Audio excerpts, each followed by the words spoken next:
logistics, that kind of thing. I need to present this new product updates to top management and customers. And I also needed to work with procurement, production, and packaging team to come up with recommended actions for issues happening along the process. Yeah. So other than so, should I also need to say so since like I mentioned the things I mentioned on my resume, should I need to say again if it's my responsibility? Yeah, you can like for responsibility, what I can see is that these are mostly particular accomplishments, like one-time things. But when I ask about responsibilities, it is something that you do on a day-to-day basis. For example, you just mentioned but that you can see like for example, you can see there is a bullet point.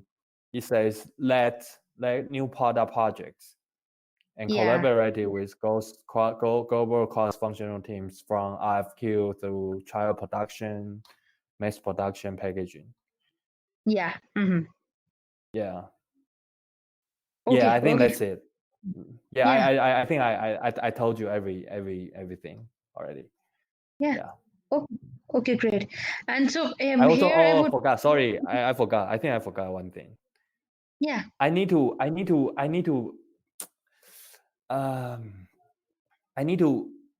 plan capacity.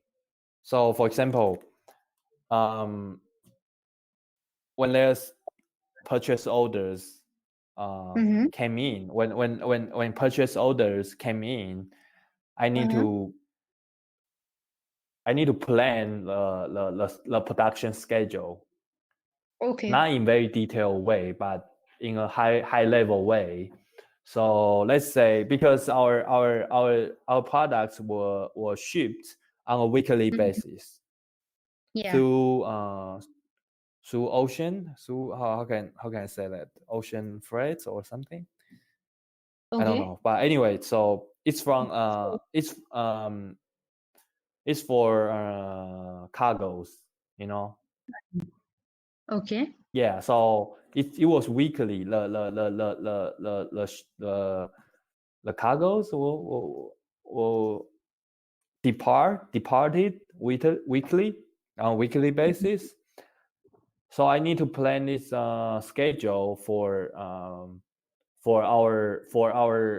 the whole company, because based on my schedule, procurement team, sourcing team, production team had to take actions based on my schedule. Okay. You know, I mean, for example, let's say, okay, I say there are maybe more than 10 products every week. So let's say if I put one product, so I need to decide the ship day, right? The ship day of every purchase order. So based on the ship day, I decided those other people need to take actions based on my ship day. They needed to prioritize the product based on my schedule. That's another thing I did. I used Excel to plan the production. Not, it shouldn't call production. It shouldn't be called production schedule. It shouldn't call. Planning? Yeah. Huh? Sorry. Can we call it demand planning? I don't think so, because I'm not sure. Because you're planning for the production. The demand is. Yeah, but the demand was already known, you know. Okay. Yeah. But I'm not sure. So the demand. So the process is, I receive purchase orders from our customers. Yeah. And based on those purchase orders, I would plan the schedule for our production and for our sourcing teams. Okay. So then it's production planning. And logistics. So you are planning, Yeah. the scheduling and the production and your, I guess, shipment as well. Shipment, production, and sourcing. Okay. Okay, great. Okay. Yeah.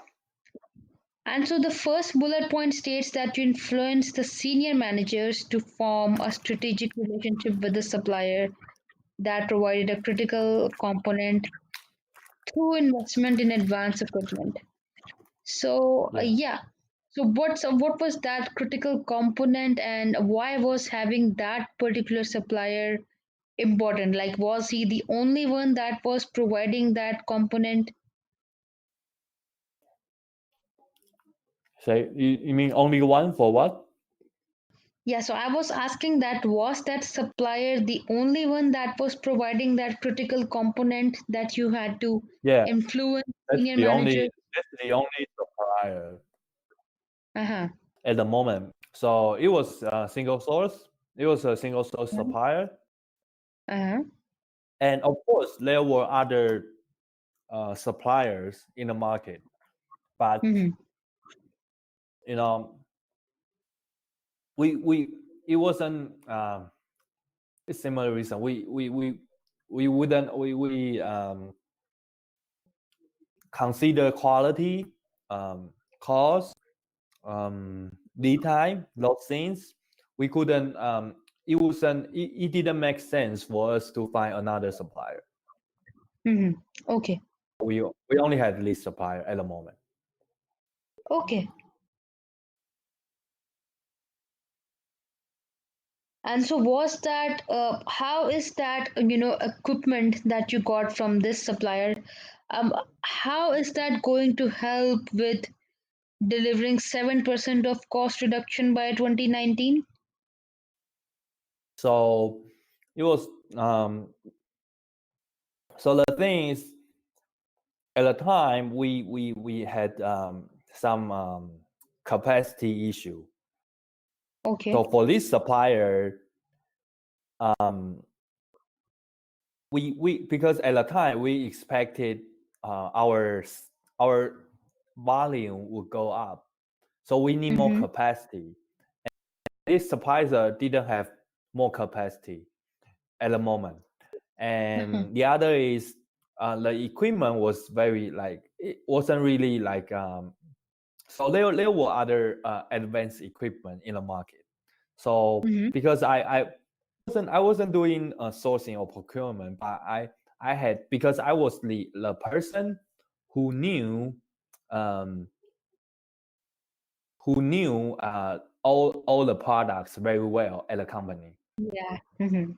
And sometimes I work with our sourcing team. I need to talk to suppliers for to see to ensure if we have enough capacity for the future, right?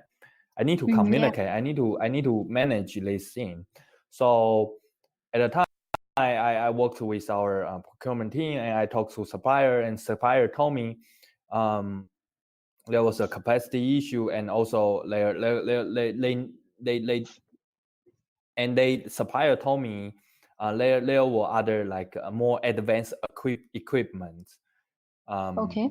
that can increase capacity, they can reduce costs and increase capacity. Okay. Increase Uh-huh. reduce variable costs, not fixed costs, but we need to invest this new equipment. No, they didn't have, the supplier didn't have enough budget to invest this invest new equipment. So Okay. I asked supplier to provide the cost of equipment and also the cost reduction if from this new equipment, the potential cost reduction from this new equipment. Okay. Yeah. So Mm-hmm. I did a financial analysis for this equipment. Mm-hmm. I calculated NPV, net present value, Yeah. based Okay. on, I calculated net present value, and I presented this cost analysis to our Uh-huh. management. because at the time, based on my analysis, it made sense to invest this new equipment. Also, we have already had a very solid relationship with this supplier. We have worked together for several years. So I think based on those reasons, also we trust their quality, their service. So I presented to our management to persuade them to invest this new equipment. Yeah. Okay. Okay, perfect. And this next one is, I found it really difficult to understand this co-led timely reproduction plan with PepsiCo's R&D engineers to devise patented antimicrobial power coatings to minimize the risk of food contamination. So okay, so reproduction plan you were responsible for. So what was this initiative all about, and what was your particular contribution in it? Okay. So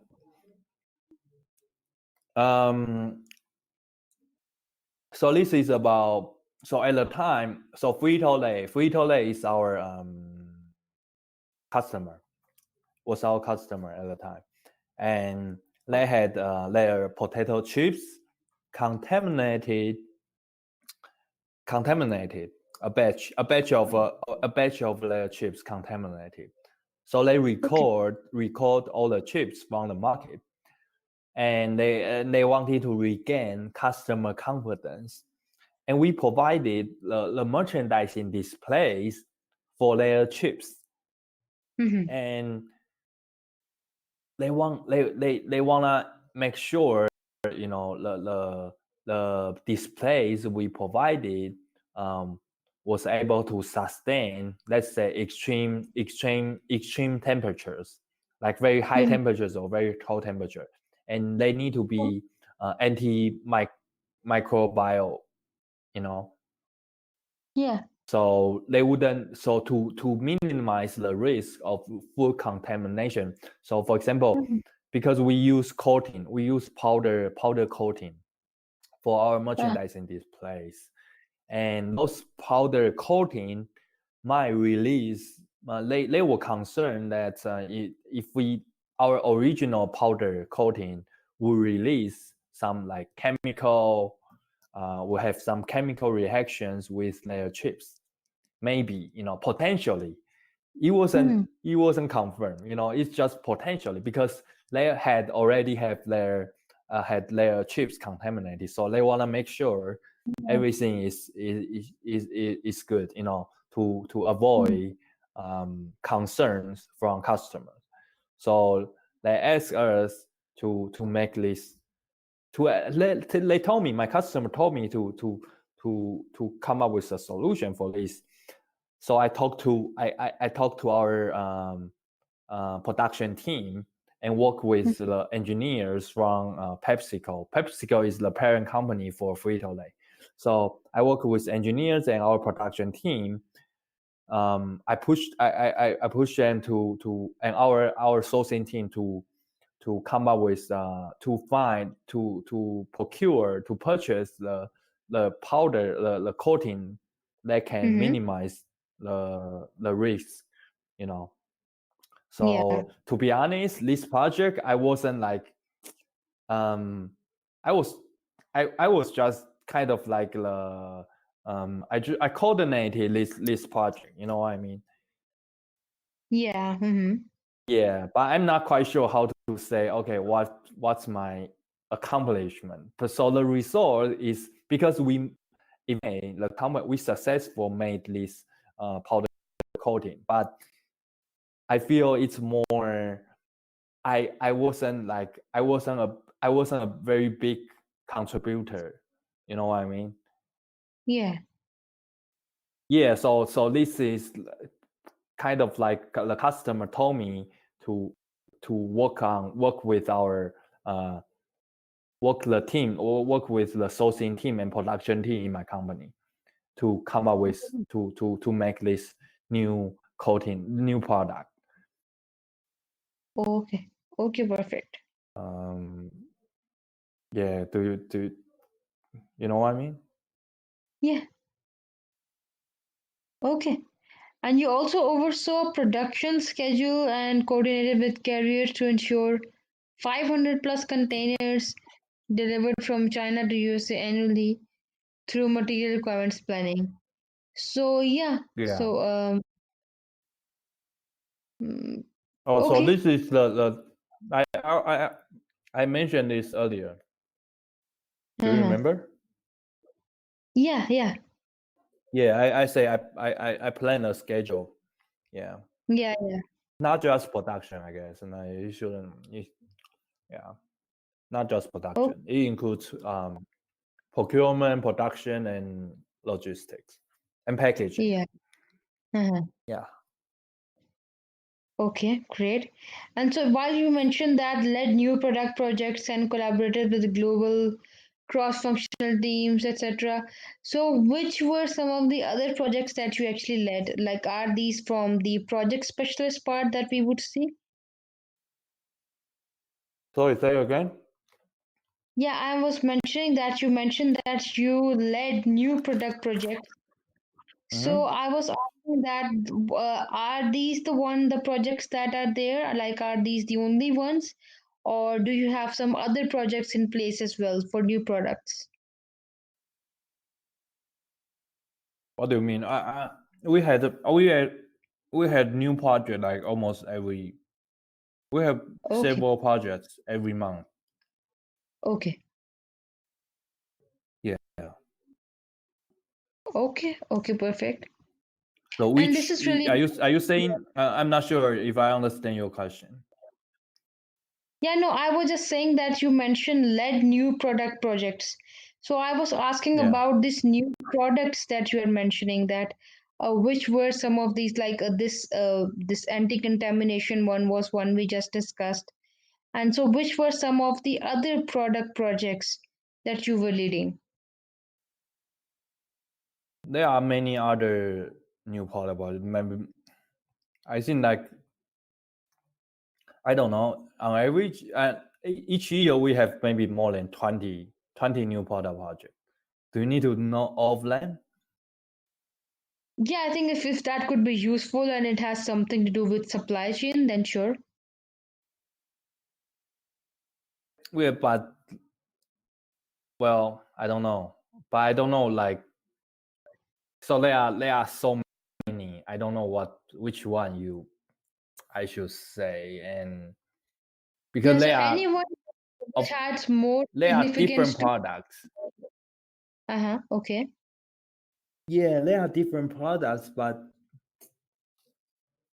maybe there is yeah. So there's another project. So we made I think we made 14,000 displays Mm-hmm. for all Dollar General stores in the US. Mm-hmm. And I don't know. I forgot what. So let's say okay. So every new project is a little bit different. Some projects Mm-hmm. are very big in Yeah. terms of the volume, the quantity, you know. So, Mm-hmm. but the process, almost every project the process is very similar, you know. Okay. So Yeah. we do trial production. No. First of all, we provide RFQ. We provide quotation to customers, Okay. right? Yeah, they will provide the product specs for us. So we provide quotation, and during this stage, I need to I need to communicate with suppliers and our sourcing team. I'm like a Mm-hmm. Okay. bridge, between customer and our company. So Yeah. so for IFQ, when they provide location, I need to communicate every issues, um, or every questions from our sourcing team with customer. and then we do Yeah. trial production. It's like Yeah. the bullet point I may mention on my resume. I do RFQ, and then we do trial production. If Mm-hmm. if customer decided to go to the next step, because a lot of times they get RFQ but they didn't proceed. They just Yeah.